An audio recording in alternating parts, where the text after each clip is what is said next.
लौकी की बर्फ़ी आज हम इस तरह से बनाएंगे कि इतनी स्वादिष्ट बनेगी, खाने वालों को भी पता नहीं चलेगा कि यह लौकी की बर्फ़ी है या किसी और चीज़ की। अब हम आ गए हैं अपने फार्म हाउस के बाहर, जहाँ पर मैंने एक लौकी की बेल लगाई हुई है। तो हम यहाँ ढूंढने आए हैं एक लौकी।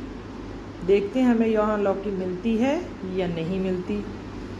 तो मुझे लगता है कि शायद यहाँ एक लौकी है। यस, ये पहली लौकी हमें मिल गई है।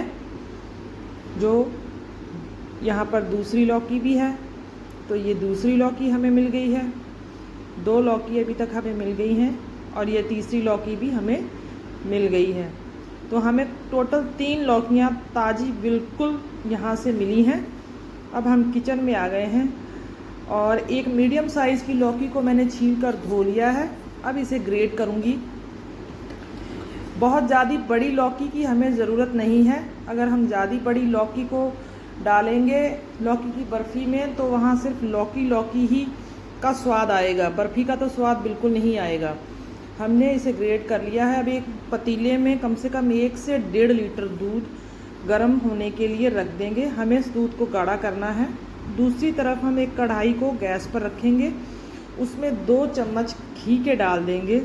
घी मैंने इसलिए डाला है क्योंकि मैं एक आयरन की कढ़ाई में लौकी की बर्फ़ी बनाने वाली हूँ। अगर मैं घी नहीं डालूँगी तो ये नीचे जल जाएगी। अगर आप नॉन स्टिक में बना रहे हैं तो घी की कोई ज़रूरत नहीं है। हमें इसे अच्छे से भूनना है और जब ये पानी बिल्कुल सूख जाए लौकी का, तो इसमें जो दूध हमने गर्म होने के लिए रखा था उसे डाल देना है। दूध भी काफ़ी देर गर्म होता रहा है, तो इसलिए गाढ़ा हो चुका है।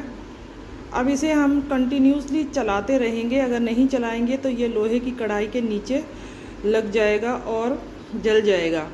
तो हमें इसे कंटिन्यूसली चलाते हुए आधी कटोरी चीनी डालनी है। चीनी हमें अपने हिसाब से ही डालनी है, जितना मीठा हमें चाहिए। अब इसे चलाते हुए यह काफ़ी देर हो गई है और ये गाढ़ा होकर थोड़ा थोड़ा नीचे लगने लगा है। तो हमें इसे लगातार चलाना है, चलाते हुए काफ़ी गाढ़ा कर लेना है ताकि इसकी बर्फ़ी की कंसिस्टेंसी आ जाए। इसे चलाते हुए हमें काफ़ी टाइम हो गया है। अब ये गाढ़ा हो गया है। मैं इसे एक थाली में निकाल रही हूँ।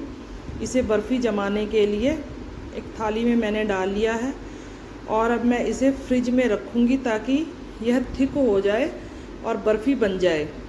तो इसको हमने थाली में सेट कर लिया है। अब मैं इसे लगाने वाली हूँ फ्रिज के अंदर।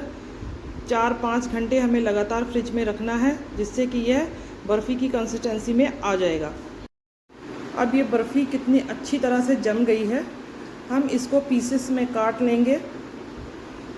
पीसेस में काट कर देखेंगे हम ये बर्फ़ी कितने अच्छे कलर में बनी हुई है, कितना इसका